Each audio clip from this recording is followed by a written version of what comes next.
Hello everyone, and welcome back to the channel. It's wonderful to have you here once again. Today's video addresses a topic that many of you have probably pondered.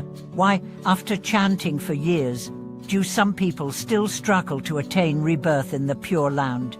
It's a question that many practitioners have, especially those who dedicate themselves to reciting mantras, such as the Amitabha Buddha's name, yet still feel distant from their spiritual goal of rebirth. This is a profound topic because it directly impacts the spiritual journey of many sincere practitioners. Chanting, as we all know, is an essential part of Buddhist practice, but it's not always as simple as reciting the words. There is often more at play beneath the surface, both in terms of understanding the true purpose of chanting and how we approach it. In this video, we will explore the most common mistakes people make in their chanting practice, the reasons why those mistakes hinder their spiritual progress, and what can be done to correct them. By the end of this video, you will have a clear understanding of how to align your chanting practice with the deeper teachings of Buddhism, and how to truly prepare yourself for the rebirth you seek. The power and purpose of chanting in Buddhist practice. Chanting is one of the most revered practices in Buddhism. It is a method of purifying the mind, generating positive karma, and cultivating mindfulness. The recitation of mantras, such as Omo Omitufo, homage to Amitabha Buddha, is a practice that allows us to focus our thoughts, calm our minds, and establish a deeper connection to the Buddha's teachings. Many people turn to this practice in the hopes of achieving rebirth in the Pure Land, a place of peace and enlightenment. The Pure Land is not a mere geographical location, but a spiritual realm that reflects the qualities of the Buddha's compassion and wisdom. It is believed that those who are reborn there will be free from the suffering and distractions of this world, allowing them to continue their journey toward ultimate enlightenment without the obstacles we face in our current lives. For many practitioners, chanting the name of Amitabha Buddha is the primary method to attain this rebirth. However, despite years of dedication, many still find themselves feeling disconnected from the Pure Land. Why does this happen?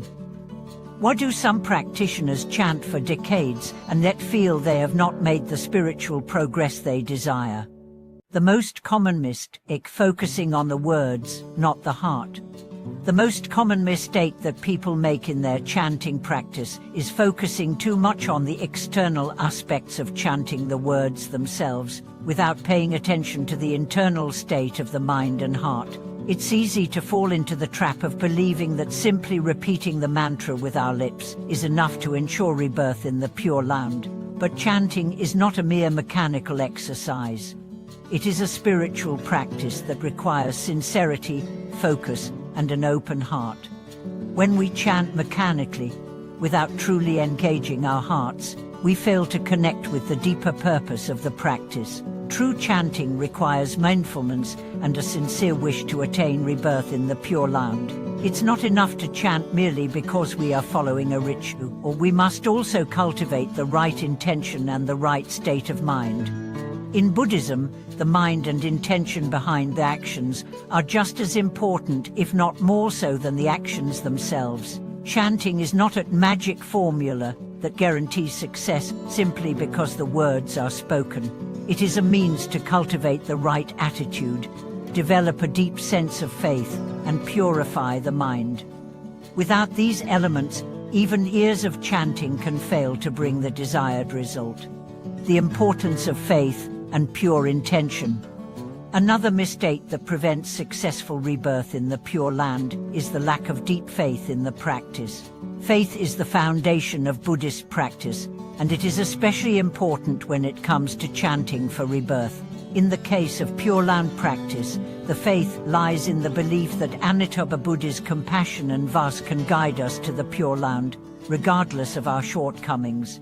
Without true faith, chanting can become just a series of empty words. Faith is what transforms chanting from a mere ritual into a profound act of devotion. It is through faith that we connect with the Buddha's vase and invite his compassion into our hearts. When we chant with deep faith, our intentions align with the Buddha's will, and our chanting becomes a powerful tool for spiritual progress. Furthermore, when we chant with a pure intention, a sincere wish to be reborn in the Pure Land and attain enlightenment, we are creating the conditions for that rebirth. It's not just about desiring a peaceful and blessed life after death, it's about a heartfelt wish to continue on the path of enlightenment and liberation. This purity of intention is essential for the success of the chanting practice. Overcoming doubts and attachments. Many practitioners also struggle with doubts and attachments, which can interfere with their chanting practice and spiritual progress. Doubts can arise when progress seems slow, or when we feel disconnected from the Buddha or the Pure Land. These doubts can create an obstacle in the mind, making it harder to chant with sincerity and devotion. It's important to recognize that doubts are a natural part of the spiritual journey. However, dwelling on them or allowing them to take hold can prevent us from truly engaging with our practice. The Buddha taught us that we should not let doubts dictate our actions. Instead, we should cultivate trust in the teachings, in the power of chanting, and in the compassion of Amitabha Buddha. Attachment to worldly desires and outcomes can also hinder the effectiveness of chanting. When we chant with the attachment to a specific result, for example, wanting to achieve wealth, status, or even just a peaceful life, we create a kind of a block in the practice. True chanting is free from attachment. It is about letting go of the ego, releasing desires, and surrendering to the will of the Buddha.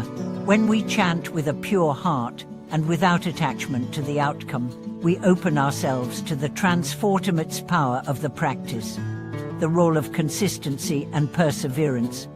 In addition to faith, intention, and mindfulness, consistency and perseverance are also essential components of successful chanting. It's easy to become discouraged when results are not immediately apparent, but as with any spiritual practice, progress takes time. The more consistently we chant, the more we cultivate the habit of mindfulness, the more we develop a strong connection with the Bodhisattvas, and the more we align ourselves with the Pure Land. One of the core teachings of Pure Land Buddhism is that it's not about our ability to achieve perfection in this life, but about our sincere desire for rebirth, and our continuous effort to connect with the Buddha's compassion. Even if we feel imperfect, as long as we keep chanting with sincerity and perseverance, we can overcome the obstacles of doubt, attachment, and distraction, and move closer to our goal of rebirth in the Pure Land. For aligning our chanting practice with the heart.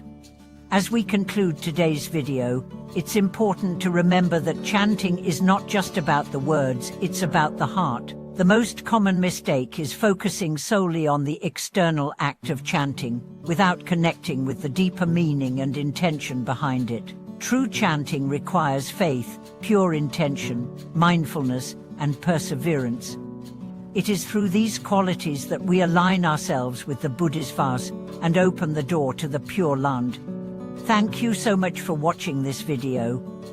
I hope this discussion has helped clarify some of the common mistakes that can hinder your chanting practice and how you can overcome them. If you found this video insightful, please leave your thoughts in the comments below. Don't forget to like, subscribe, and share this video with others who might benefit from this message. Until next time, may your chanting practice be filled with sincerity, faith, and the wisdom of the Buddha.